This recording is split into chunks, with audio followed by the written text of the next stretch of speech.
अपने की English class में। और हमारा आज का जो लेक्चर है ये है वॉइसेस का लेक्चर नंबर 2। आज की क्लास में हम क्या करेंगे, लेक्चर नंबर 1 में मैंने आपको इंट्रोडक्शन दिया था वॉइस क्या होता है, ठीक है, और मैंने आपको कुछ टेबल्स भी दी थी। साथ ही साथ प्रेजेंट टेंस के प्रेजेंट इंडेफिनिट टेंस जो होता है उस टेंस के सेंटेंसेस को हम किस तरीके से पैसिव वॉइस में चेंज कर सकते हैं वो हमने बताया था।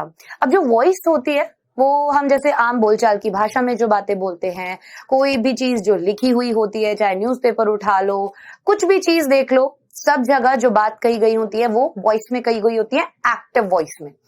लेकिन एक बात को कहने के दो तरीके हो सकते हैं, जैसे कि पैसिव वॉइस जो हमने पढ़ा था वो दूसरे तरीके से होता है। आप सभी को एक बात मालूम है, जब हम पैसिव वॉइस और एक्टिव वॉइस मैंने आपको पढ़ाना शुरू किया लास्ट लेक्चर में, जब मैंने ये बताया था कि जो एक्टिव वॉइस होती है ना उसके अंदर सब्जेक्ट जो होता है वो ज्यादा क्या करता है, ज्यादा प्रभावी होता है। प्रभावी बोले और साथ ही साथ हम ये भी बोल सकते हैं कि ज्यादा इम्पैक्ट होता है इसका, ये ज्यादा पावरफुल होता है, ठीक है। मतलब मेन फोकस जो होता है वो सब्जेक्ट के ऊपर होता है, ठीक है। लेकिन यहां पैसिव वॉइस में वो सेंटेंस आते ही ऑब्जेक्ट के ऊपर मेन फोकस हो जाता है, ठीक है। और होता क्या है कि सब्जेक्ट जो है वो पैसिव में जाकर ऑब्जेक्ट बन जाता है और ऑब्जेक्ट जो है वो सब्जेक्ट बन जाता है, ठीक है। एक चीज और हमने देखी कि पास्ट पार्टिसिपल मतलब कि थर्ड फॉर्म जो है वो हमें लगानी होती है हर जगह जब हम पैसिव वॉइस में चेंज करते हैं, ठीक है। सो वर्ब की थर्ड फॉर्म लगानी होती है हमें हर जगह जब भी हम एक्टिव से पैसिव में चेंज करते हैं। अब हेल्पिंग वर्ब्स किस तरीके से चेंज होती हैं उसकी हमने टेबल देखी थी, प्रेजेंट टेंस के हेल्पिंग वर्ब की टेबल देखी थी, पास्ट की भी और फ्यूचर की भी। उन सभी के हेल्पिंग वर्ब्स पैसिव वॉइस में जाने के बाद किस तरीके के हो जाते हैं, क्या क्या यूज होता है, वो हमने यहाँ पर सब चीजें जानी थी। एक चीज हमने और डिस्कस की थी, वो था कि बाय का यूज, है ना। बाय का यूज किया जाता है किससे पहले, जो सब्जेक्ट पैसिव में जाने के बाद ऑब्जेक्ट बन गया तो उस ऑब्जेक्ट से पहले बाय का यूज किया जाएगा, जिसका मतलब होता है द्वारा। साथ ही साथ हमने ये भी देखा था कि केवल एक बाय ही नहीं है जिसका यूज किया जाता है, और भी प्रेपोजिशन होते हैं जिनका इस्तेमाल किया जाता है, ठीक है। इसके बारे में हमने बात की थी। साथ ही साथ हमने बात की थी जहां पर भी समवन, एवरीवन, एवरीबॉडी लिखा होता है, ठीक है, उस तरीके के सेंटेंसेस को हम किस तरीके से करते हैं। ये सेंटेंसेस जब पैसिव वॉइस में चेंज होते हैं तो हम समवन, एवरीवन, एवरीबॉडी को हटा देते हैं, ठीक है। अब ये बात हमें क्लियर हो गई, ये कुछ चीजें हमने पिछली क्लास में देखी थी। और प्रेजेंट इंडेफिनिट को हम कैसे चेंज कर सकते हैं वो भी हमने देखा था। आज की क्लास में प्रेजेंट कॉन्टिन्यूअस और प्रेजेंट परफेक्ट को कैसे हम पैसिव वॉइस में चेंज करेंगे उसके एग्जाम्पल्स देखेंगे। जितने सारे एग्जाम्पल्स हमसे हो सकेंगे हम वो सब देखेंगे। साथ ही साथ मैं आपको रूल्स भी बताऊंगी। आइए शुरू करते हैं। ये टेबल वापस से मैं लेकर आई और हर एक क्लास में लाऊंगी क्योंकि बहुत इंपॉर्टेंट है। प्रेजेंट इनडेफिनिट सेंटेंसेस में डू और डज यूज होता है हेल्पिंग वर्ब के तौर पर, और अगर वर्ब की फर्स्ट फॉर्म यूज होती है तो भी इज एम आर का यूज होगा, और इज एम आर के साथ वर्ब की थर्ड फॉर्म लगेगी पैसिव वॉइस में। आज की क्लास में हम बात करेंगे प्रेजेंट कॉन्टिन्यूअस और प्रेजेंट परफेक्ट टेंस की। आपको पहचान पता है, पहचान होती है कि प्रेजेंट कॉन्टिन्यूअस में is am are helping verb होता है और प्रेजेंट परफेक्ट में हैज हैव हेल्पिंग वर्ब होता है। जब प्रेजेंट कॉन्टिन्यूअस टेंस में is am are helping verb है तो वो जब पैसिव में बदलेगा तो वो इज बीइंग, एम बीइंग और आर बीइंग में चेंज हो जाएगा। अगर प्रेजेंट परफेक्ट की बात करें तो हैज हैव जब है तो वो हैज बिन और हैव बिन में चेंज हो जाएगा। ये बात बहुत इंपॉर्टेंट है, ध्यान रखना। कॉन्टिन्यूअस टेंस में बीइंग लगता है, परफेक्ट टेंस में बिन लगता है। यहां पर भी देखो बीइंग लगा हुआ है और बिन लगा हुआ है, ठीक है। ये चीज हमें यहां पर क्लियर हो गई है। अब बढ़ते हैं आगे। ये वाली टेबल भी याद रखनी बहुत जरूरी है क्योंकि ये प्रोनाउंस है। अगर नाम दिया हुआ है एक्टिव वॉइस में वो तो नाम ही रहता है, लेकिन अगर प्रोनाउन दिए हुए हैं तो वो किस तरीके से चेंज होते हैं जब वो ऑब्जेक्ट बन जाते हैं। आई मी में चेंज होता है, वी अस में, यू ही रहता है, ही हिम में, शी हर में और दे देम में। ये बात क्लियर हो गई थी, ठीक है। इसको आपको अच्छे से याद रखना ही रखना है। आइए शुरू करते हैं। अब प्रेजेंट कॉन्टिन्यूअस टेंस जो होता है, ठीक है, इसकी हिंदी में पहचान वैसे तो रहा है, रही है, होती है, बट यहां पर हमें कोई जरूरत नहीं है हिंदी की पहचान की, बट स्टिल आपका रिवीजन हो जाएगा हल्का सा, इसलिए मैं आपको बता देती हूँ, ठीक है। तो ज्यादा हैवी नहीं होती ये चीजें, बच्चे बहुत डरते हैं एक्टिव वॉइस पैसिव वॉइस से। डरना नहीं है, बहुत आसान है, कुछ रूल्स है उनको फॉलो करो, आराम से हो जाएगा। ठीक है, देखो प्रेजेंट कॉन्टिन्यूअस टेंस का रूल क्या होता है, इसीलिए बेटा मैंने आपको टेंसेस पहले पढ़ाए। ठीक है, ताकि बाकी के जैसे आप डायरेक्ट इनडायरेक्ट पढ़ोगे तो भी टेंसेस काम आएंगे, एक्टिव वॉइस पैसिव वॉइस पढ़ोगे तो भी टेंसेस काम आएंगे, इसीलिए टेंसेस को डिटेल में पढ़ाया गया। अब देखो प्रेजेंट कॉन्टिन्यूअस टेंस जो होता है उसका रूल क्या होता है, subject is am are plus verb की first form plus ING plus object, right. ये वाला स्लैश लगा लेना। इज एम आर जो होता है वो क्या होता है, हेल्पिंग वर्ब यहां पर यूज होते हैं। अब हमें पता है जब हम इसे पैसिव में बदलना है तो हम इज बीइंग, एम बीइंग और आर बीइंग लगा देंगे और वर्ब की थर्ड फॉर्म कर देंगे। तो यही किया, ऑब्जेक्ट लिखा सबसे पहले यहां पर, जो चीज यहां पर ऑब्जेक्ट के तौर पर थी वो यहां सब्जेक्ट की जगह आ जाएगी, है ना। और इज एम आर के साथ बीइंग लग जाएगा, वर्ब की थर्ड फॉर्म बाय और उसके बाद सब्जेक्ट। ठीक है, ये चीज क्लियर हो गई, फॉर्मूला समझ में आ गया है, बहुत आसानी से अब आप ट्रांसलेट करेंगे। आइए देखते हैं, he is drinking a coffee, वो क्या कर रहा है, कॉफी पी रहा है। He is drinking a coffee, वह कॉफी पी रहा है। जब हमें इसे पैसिव में बदलना है हमें पता चल गया इज लिखा हुआ है तो इज के साथ हम क्या करेंगे, बीइंग लगाएंगे।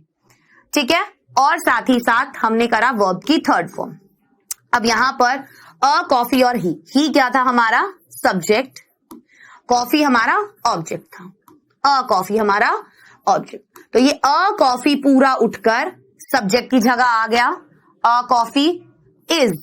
यहां पर जो वर्ब की फॉर्म लगेगी वो किसके अकॉर्डिंग लगेगी, जो यहां पर ऑब्जेक्ट था जो सब्जेक्ट की जगह आया है वो यहां पर क्या होगा, उसके अकॉर्डिंग वर्ब लगेगी।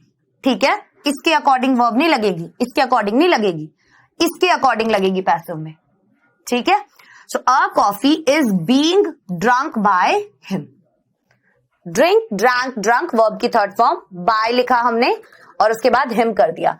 ही जो है वो पैसिव में जाने के बाद हिम में बदल जाता है। कर लिया आराम से, बढ़ते हैं आगे। नेक्स्ट है they are writing an essay, they क्या कर रहे हैं, वे एक एसे लिख रहे हैं। सो देखो अगेन, दे क्या है, सब्जेक्ट, आर, अब दे के अनुसार आर लिखा हुआ है यहां पर, है ना। राइटिंग वर्ब की फर्स्ट फॉर्म के साथ आईएनजी लगा हुआ है, एन एसे, एक एसे, ये यहां पर ऑब्जेक्ट है। अब ये ऑब्जेक्ट जब पैसिव में जाएंगे सब्जेक्ट के तौर पर आएगा, सब्जेक्ट की जगह आएगा, तो एन एसे हमने एज इट इज लिख दिया, लेकिन यहां जो वर्ब लगेगी वो इसके अनुसार लगेगी, इसके अकॉर्डिंग लगेगी। सो इसीलिए हमने यहां पर इज किया, था यहां पर आर लेकिन हमने यहां पर इज लिखा, बीइंग लगाया, वर्ब की थर्ड फॉर्म लगाई। राइटिंग का क्या हो गया, राइट, रोट, रिटन, वर्ब की थर्ड फॉर्म रिटन होती है, राइट की थर्ड फॉर्म क्या होती है, रिटन। बाय देम, दे था ना यहाँ पर सब्जेक्ट, तो दे जब चेंज होता है तो वो किस में होता है, देम में होता है। हो गया यहाँ पर change easily. So an essay is being written by them, एक ऐसे जो है वो लिखा जा रहा है किनके द्वारा, उनके द्वारा। ठीक है, चलो आगे देखते हैं। Ram is reading a book, Ram क्या कर रहा है, एक बुक पढ़ रहा है। राम क्या हो गया, सब्जेक्ट में साथ साथ बोलते जाइए, राम क्या हुआ, सब्जेक्ट। इज किसके अनुसार लगा, क्योंकि ये सिंगुलर था तो हमने यहां पर इज लगाया। रीडिंग वर्ब की फर्स्ट फॉर्म के साथ आईएनजी लगा हुआ है, अ बुक यहां पर ऑब्जेक्ट है। जब ये चेंज होगा तो अ बुक यहां सब्जेक्ट की जगह आ गया। अब क्योंकि राम भी सिंगल था, ए बुक भी सिंगल है, इसीलिए यहां पर इसका इज रह गया। So a book is being read, verb की थर्ड फॉर्म बाय राम, किसके द्वारा, राम के द्वारा। यहां पर बाय राम क्यों आया, क्योंकि राम नाम दिया हुआ है तो इसको तो कोई मतलब पैसिव में चेंज होगा तो नाम का नाम ही रहेगा, है ना। अगर कोई नाम दिया हुआ है, कोई प्रॉपर नाउन दिया हुआ है तो वो क्या रहेगा, वैसा का वैसा ही रहेगा, उसमें कोई चेंज नहीं आएगा। ठीक है, अगला देखते हैं। I am loving you, I am loving you, I के साथ एम लगा हुआ है और यहां पर यू लिखा हुआ है। अब आई जो है वो यहां सब्जेक्ट है, एम हेल्पिंग वर्ब है, वर्ब की फर्स्ट फॉर्म के साथ आईएनजी है और यू हमारा ऑब्जेक्ट है। अब यू ऑब्जेक्ट जब सब्जेक्ट की जगह आया तो यहां की वर्ब बदल गई, क्योंकि मैंने बताया वर्ब जो है वो इसके अनुसार ही लगेगी, पैसिव में ऑब्जेक्ट के अनुसार वर्ब लगेगी। ठीक है, सो यहां पर you are being loved by me, being लगा दिया। ठीक है, ये हेल्पिंग वर्ब पैसिव वॉइस में बदल गया, उसके साथ हमने बीइंग लगाया, वर्ब की थर्ड फॉर्म लगाई बाय मी, आई क्या हो गया, आई किस में चेंज हो जाता है, मी में चेंज हो जाता है ना। तो हमने यहां पर इसको मी में बदल दिया, you are being loved by me. Next, Ram is talking with Mohan. क्या है, राम क्या कर रहा है, मोहन से बात कर रहा है। अब राम क्या है, सब्जेक्ट है, इज हेल्पिंग वर्ब है, वर्ब की फर्स्ट फॉर्म के साथ आईएनजी। अब यहां पर विद मोहन लिखा है, तो ध्यान रखना, मैंने बोला था ना हर जगह जरूरी नहीं है कि आप बाय प्रेपोजिशन ही यूज करें, है ना, विद प्रेपोजिशन का भी यूज हो सकता है। सो देखो, Mohan is being talked with Ram. अब हम यहाँ पर विद और बाय दो प्रेपोजिशन एक साथ तो यूज नहीं कर सकते थे, कर सकते थे क्या, नहीं कर सकते थे, ठीक है। अब बाय अगर हम लिखते तो क्या इसका अर्थ सही निकल कर आता कि Ram is being talked by, Mohan is being talked by Ram, नहीं, क्योंकि यहां बोल रहे Ram is talking with Mohan, वो मोहन के साथ बात कर रहा है। और अगर हम यहां बाय लिखते तो यहां पर मीनिंग क्या निकल के आता कि Mohan is being talked by Ram, तो बाय राम के द्वारा थोड़ी ना बात की जा रही है, मोहन से के द्वारा बात नहीं की जा रही, के साथ बात की जा रही है, क्योंकि उसी से बात की जा रही है, इसीलिए हमने यहां पर विद प्रेपोजिशन। प्रेपोजिशंस बहुत ज्यादा इंपॉर्टेंट टॉपिक है, आपको आगे पढ़ाया भी जाएगा, बट आपको ये कुछ प्रेपोजिशन का मतलब पता ही होगा, ठीक है। तो ध्यान रखिएगा, आप जो पैसिव में बना रहे हो ना सेंटेंस, उसका मीनिंग सही निकल कर आना चाहिए, इस बात का ध्यान रखना, ठीक है।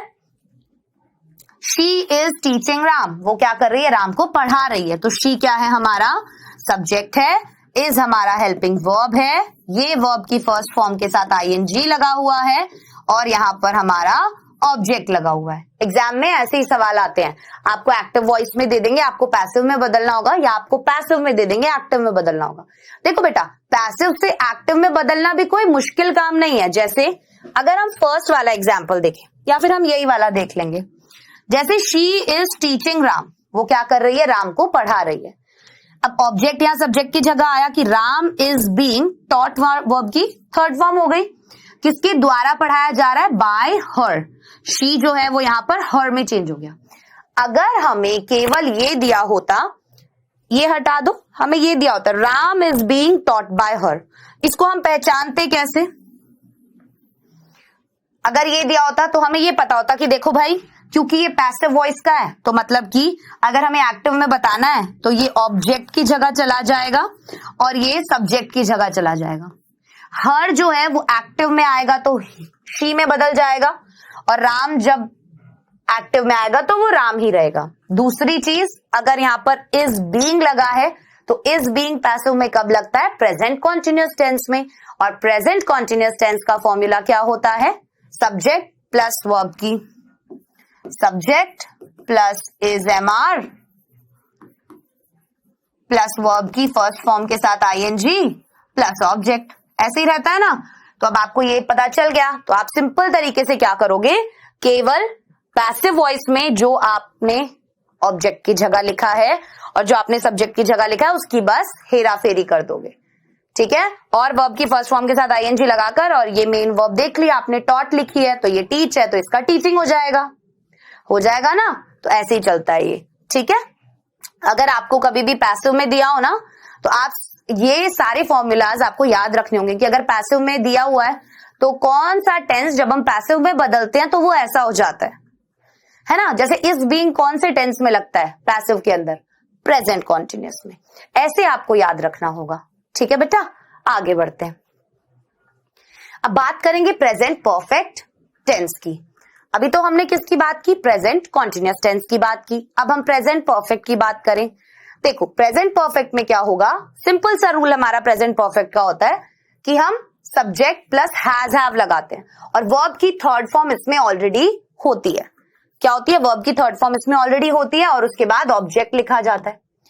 अब पैसिव में चेंज करेंगे तो वर्ब की थर्ड फॉर्म तो है ही, केवल हमें ऑब्जेक्ट की जगह सब्जेक्ट और सब्जेक्ट की जगह ऑब्जेक्ट लगाना है, और हैज हैव के बाद हमें बिन लगाना है, ठीक है।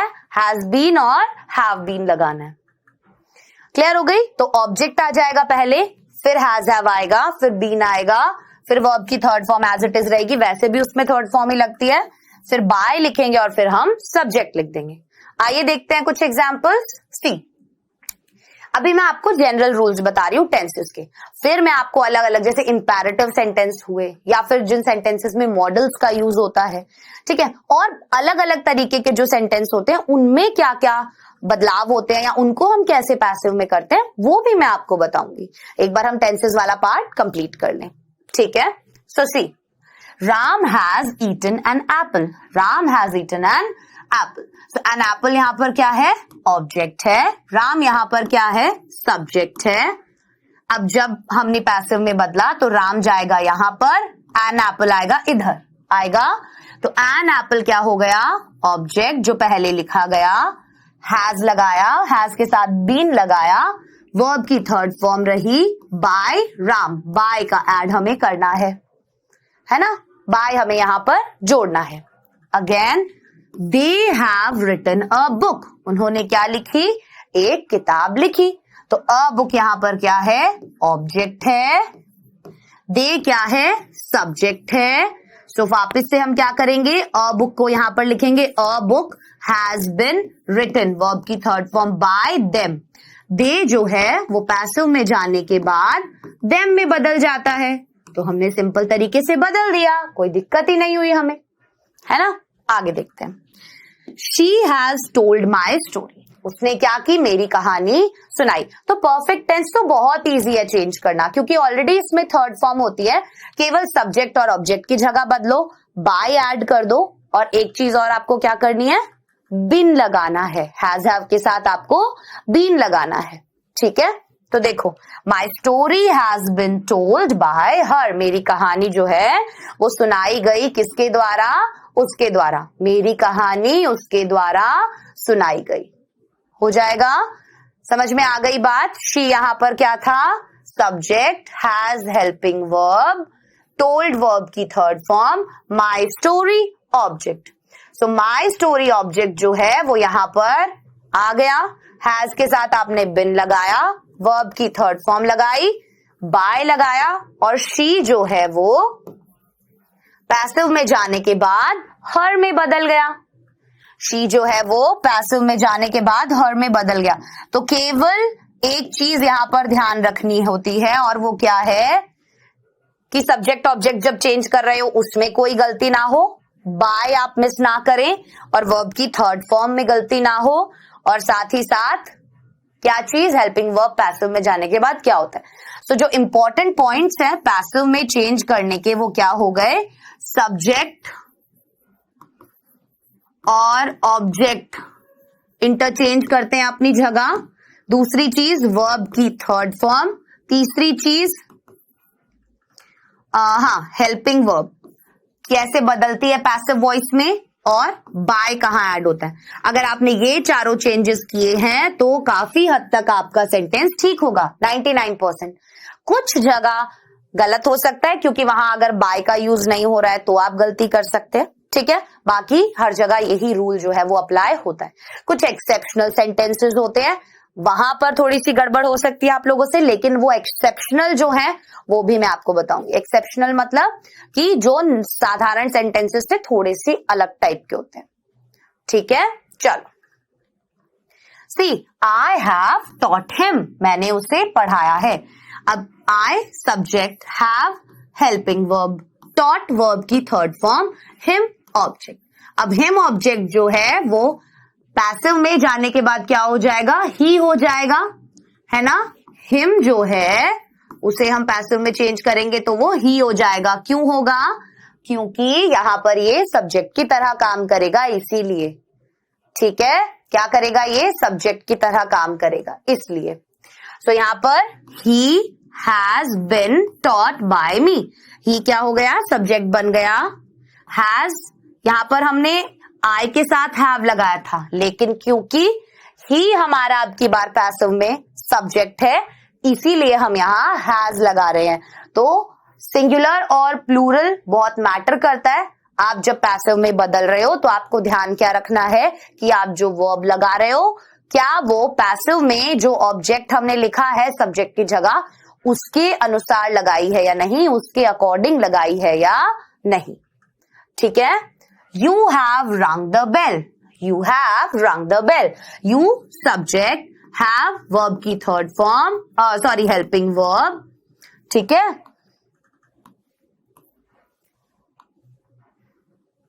यस, रंग वर्ब की थर्ड फॉर्म और द बेल हमारा ऑब्जेक्ट हो गया, राइट। अब पैसिव में क्या होगा, द बेल हैज बिन रंग बाय यू। पैसिव में क्या होगा, द बेल हैज बिन रंग बाय यू होगा ना। द बेल ऑब्जेक्ट था, वो यहां सब्जेक्ट की जगह आ गया, हैज बिन ऑब्जेक्ट ही रहेगा ये, बट सब्जेक्ट की जगह आ जाता है, ठीक है। हैज बिन, अब यहां पर हैव था क्योंकि यू यूज किया था हमने, है ना, यू यूज किया था हमने, इसीलिए। अब यहां पर द बेल है, इसीलिए हम हैज का यूज करेंगे। सिंगुलर के साथ हैज, प्लूरल के साथ हम हैव का यूज करते हैं ना, तो इसीलिए। समझ में आई ये बात। द बेल हैज बिन रंग बाय यू। अब यू जो है वो यू ही रहता है, यू जो है वो यू ही रहता है या नहीं रहता, रहता है, ठीक है। तो आई, वी, यू, दे के साथ तो हम हैव लगा रहे थे, और ही, शी, इट और कोई भी सिंगुलर सब्जेक्ट था तो उसके साथ हम हैज लगा रहे थे, right. We have visited Europe in last year, so Europe has been visited by us in last year. See, we यहां पर सब्जेक्ट था, ये हेल्पिंग वर्ब था, ये वर्ब की थर्ड फॉर्म थी, यूरोप इन लास्ट ईयर। अब ये इन लास्ट ईयर तो हमें क्या कर रहा है, हमें एक्स्ट्रा इंफॉर्मेशन दे रहा है केवल, तो इसको हम उठाकर कहीं नहीं लेके जाएंगे। यूरोप जो है वो यहां पर ऑब्जेक्ट है, तो इसको उठाकर लाएंगे हम। तो ऑब्जेक्ट क्या था, यूरोप। यूरोप को हमने यहां लिखा हैज बिन, वी के साथ हैव लगता है लेकिन सिंगुलर है तो हैज लगेगा, इसीलिए हमने हैज बिन लगाया, वर्ब की third form, by us. We जो है वो पैसिव में जाने के बाद अस में चेंज हो गया। इन लास्ट ईयर को हमने एज इट इज लास्ट में लिख दिया, इसकी प्लेस चेंज नहीं होगी। ये जो फ्रेज है ना, इसकी प्लेस चेंज नहीं होती, क्यों, क्योंकि ये तो हमें इस सेंटेंस की एक्स्ट्रा इंफॉर्मेशन दे रहा है, तो ये वाला पार्ट इधर ही रहेगा, केवल सब्जेक्ट वर्ब ऑब्जेक्ट में आप चेंजेस करेंगे, ठीक है। चलिए, अब अगर कोई भी सेंटेंसेस जो है वो नेगेटिव में होते हैं, उनके क्या रूल होते हैं, तो कोई ज्यादा खास बदलाव नहीं होते हैं उनमें। क्या, कोई ज्यादा खास बदलाव नहीं होता है, केवल क्या करना होता है, नॉट को नॉट की जगह रखना है। देखना, समझना, he does not teaches me English. He यहां पर सब्जेक्ट था, अब डू डज लगाए तो वो इज, एम, आर और बीइंग लगेगा। टीचेस मी इंग्लिश, ठीक है, टीचेस वर्ब है ना, यहां पर कौन सी, मेन वर्ब, राइट, वर्ब की फर्स्ट फॉर्म के साथ SEIS। मी इंग्लिश, मुझे, मी क्या है, ऑब्जेक्ट है, और इंग्लिश, ठीक है। अब देखो, I am taught English by him. Me जो है वो यहां पर आकर आई में बदल गया, आई के साथ क्या लगती है, हेल्पिंग वर्ब एम लगती है, तो हमने एम लगाया। आई एम नॉट, हम बीइंग का यूज नहीं करते, हम सॉरी, क्योंकि ये प्रेजेंट इनडेफिनेट का है, ठीक है। सो प्रेजेंट इनडेफिनेट के सेंटेंस में हम बीइंग का यूज नहीं करते, हम केवल वर्ब की फर्स्ट फॉर्म जो होती है उसकी जगह हम इज एम आर का यूज करते हैं। तो यहां पर भी हमने सीधे तौर पर इज एम आर का यूज करना है, उसके बाद हमने नॉट लगा देना है, ठीक है। फिर हमने वर्ब की थर्ड फॉर्म लिखनी है, और उसके बाद हमारा ऑब्जेक्ट आ जाएगा, मतलब यहां पर जो था बाय हिम लिखा है, अब ही जो है वो वहां पर चेंज होकर हिम में कन्वर्ट हो गया, ठीक है। अब ये मी और इंग्लिश क्या हो गए, ये डायरेक्ट और इनडायरेक्ट ऑब्जेक्ट हो जाते हैं, होते हैं ना, डायरेक्ट और इनडायरेक्ट ऑब्जेक्ट हो जाते हैं। इनडायरेक्ट ऑब्जेक्ट कौन से होते हैं, जो पर्सन होता है, और डायरेक्ट ऑब्जेक्ट कौन से होते हैं, जो थिंग होती है, ठीक है। अब यहां पर यही किया गया कि इंग्लिश को पहले लिखा गया और बाय हिम जो है वो बाद में यहां पर लिखा गया। वैसे ही देखो, they did not write you a letter, they did not write you a letter, so they जो है वो यहां क्या था, सब्जेक्ट था, did not write you a letter, so see you were not, क्योंकि यहां पर डिड यूज किया गया है और पास्ट टेंस में क्या होता है, वहां पर वर्ड लग जाता है, इसीलिए हमने यहां पर वर्ड लगाया। तो मैं एक बार आपको नेगेटिव सेंटेंसेस के बारे में यहां पर बता रही थी, ठीक है। ये बात यहां पर क्लियर हुई या नहीं। तो अब यहाँ पर आपने देखा कि मैंने आपको बताया, तो इस तरीके से और भी टेंसेस में हम नेगेटिव सेंटेंस में जब चेंज करेंगे तो वो हो जाएगा, क्योंकि आपको टेबल तो पता ही है ना। तो अभी आज की क्लास में वैसे तो हम प्रेजेंट टेंस देख रहे थे, लेकिन मैंने ये नेगेटिव सेंटेंसेस भी आपको बताने हैं, तो इसलिए हमने वर लगाया यहाँ पर, और वर के बाद हमने नॉट लगा दिया। क्यों लगा दिया नॉट? क्योंकि ये नेगेटिव सेंटेंस है। फिर वर्ब की थर्ड फॉर्म अ लेटर, एक लेटर, बाय देम, दे जो है वो यहाँ पर देम में चेंज हो गया ना, ठीक है। तो नेगेटिव सेंटेंसेस के बारे में और भी बात करेंगे। एक बार बस आपको आइडिया होना चाहिए कि अगर प्रेजेंट टेंस में भी नेगेटिव सेंटेंस आ जाए तो आपको क्या करना है, कुछ नहीं है, केवल हेल्पिंग वर्ब के बाद नॉट लगाना है, ठीक है। कुछ एक्सरसाइज क्वेश्चंस कर लेते हैं, डिस्कस कर लेते हैं, और उसके बाद और एग्जांपल्स हम सॉल्व करेंगे इन दोनों टेंसेस पे अगली क्लास में। जैसे ही हेल्प्स अस, वो हमारी मदद करता है। We are helped by him, हमारी क्या की जाती है, मदद की जाती है उसके द्वारा। अगेन सब्जेक्ट, अस ऑब्जेक्ट है, वी जो है वो अस में बदल जाता है, तो अस भी किस में बदलेगा, वी में बदलेगा, क्योंकि सब्जेक्ट की जगह आता है। So we are helped by him, helped verb की थर्ड फॉर्म हो गई और उसके द्वारा, वी क्या है, सब्जेक्ट है, ठीक है। डॉक्टर्स ट्रीट पेशेंट्स, डॉक्टर्स क्या करते हैं, पेशेंट्स को ट्रीट करते हैं। So patients are treated by doctor, हमें पता है प्रेजेंट इनडेफिनिट का सेंटेंस है, प्रेजेंट इनडेफिनिट का सेंटेंस है ये, इसीलिए, ठीक है। उसके बाद टीचर्स टीच स्टूडेंट्स, टीचर्स क्या करते हैं, बच्चों को पढ़ाते हैं। Students are taught by teachers, ध्यान रखना बस सब्जेक्ट और ऑब्जेक्ट जो चेंज कर रहे हो, साथ ही साथ मेन वर्ब को थर्ड फॉर्म में बदलना है, और आपको क्या करना है, जो हेल्पिंग वर्ब पैसिव में चेंज होती है वो हेल्पिंग वर्ब लगानी है। ये नहीं सोचना कि मैम इज़ेमार के साथ तो थर्ड फॉर्म लगती ही नहीं है, कैसे लगा दें। आप यहाँ पर बात पैसिव वॉइस की कर रहे हो, इसलिए आप लगाओगे, ठीक है। Parents bring up children, parents क्या करते हैं, बच्चों को पालन पोषण करते हैं, उनका बड़ा करते हैं। चिल्ड्रन सब्जेक्ट की जगह आ गया, आर क्यों लगा, क्योंकि चिल्ड्रन प्लूरल होते हैं इसलिए। ब्रॉट वर्ब की third form, brought up by parents, किसके द्वारा, पेरेंट्स के द्वारा। क्लियर हो गई ये बात। वी लव आवर कंट्री, हम अपने देश से प्यार करते हैं। सो कंट्री ऑब्जेक्ट है, आवर कंट्री ऑब्जेक्ट है, केवल कंट्री नहीं, आवर कंट्री ऑब्जेक्ट है। सो आवर कंट्री पहले आया, अब कंट्री क्या है, सिंगुलर, इसीलिए इज लगेगा। वर्ब की थर्ड फॉर्म लग जाएगी बाय और अस क्यों लगा, वी जो है वो पैसिव में जाने के बाद अस में बदल जाता है, इसलिए। 10 सेंटेंसेस होमवर्क में भी दूंगी करने के लिए, तो और प्रैक्टिस हो जाएगी आप लोगों की। मेसन्स बिल्ड हाउसेस, मेसन क्या करते हैं, घर बनाते हैं। So houses are built by masons, ये देखो बिल्ड की थर्ड फॉर्म बिल्ट होती है, इसीलिए यहाँ पर बिल्ट लग गया है। Clear. Carpenters make furniture, carpenters क्या करते हैं, फर्नीचर बनाते हैं। So furniture is made by carpenters, furniture क्या किया जाता है, कारपेंटर्स के द्वारा बनाया जाता है। क्लियर हो गई ये बात। यहाँ पर इस तरीके से आपको प्रेजेंट टेंस के सेंटेंसेस को चेंज करना होता है। Again Isha is singing a song, ये कॉन्टिन्यूस का सेंटेंस है। कॉन्टिन्यूस के सेंटेंस में क्या होता है, इसके साथ बीइंग लगता है, और सॉन्ग सब्जेक्ट की जगह आ गया, इसके साथ बीइंग लग गया, वर्ब की थर्ड फॉर्म आ गई, और by Isha as it is आ गया।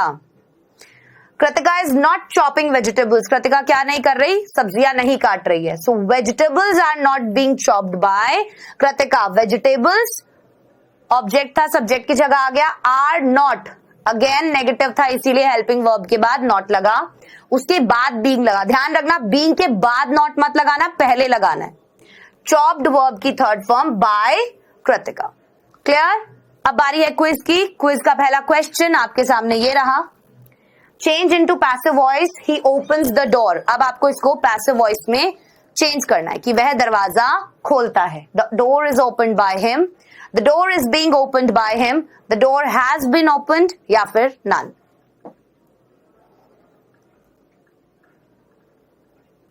Next question, girl clicks selfie, change into passive, selfie is being clicked, selfie was clicked, selfie is clicked by girl, none.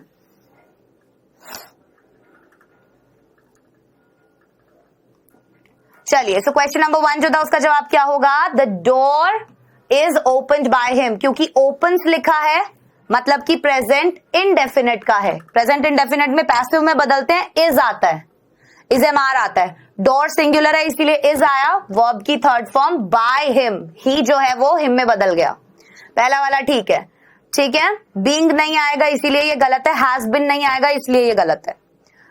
Girl click selfie, again same rule लगेगा, तो आप चारों options में से देखोगे तो selfie is clicked by girl जो है वो सही है। वॉज नहीं आएगा, क्यों? क्योंकि प्रेजेंट इंडेफिनिट का है। इज के साथ बीइंग भी नहीं आएगा, क्यों? क्योंकि प्रेजेंट इंडेफिनिट है और प्रेजेंट इंडेफिनिट में केवल इज एम आर आता है। Clear? So option number 3 correct है। आज की क्लास में हमने पैसिव वॉइस पढ़ा, किसका? प्रेजेंट टेंस का कंप्लीट हो गया। नेक्स्ट क्लास पास्ट टेंस के पैसिव वॉइस पर होगी। ये बच्चों आपका होमवर्क है, इन सभी सेंटेंसेस को आप पैसिव वॉइस में चेंज करके लाएंगे। होमवर्क सबमिट जरूर कीजिएगा करने के बाद। और अब मैं आप सभी से इजाजत लेना चाहूंगी, मुलाकात होगी अगले लेक्चर में। तब तक के लिए अपना ध्यान रखें और नेक्स्ट क्लास आपकी वॉइस के ऊपर ही होगी। सो बाय बाय, टेक केयर।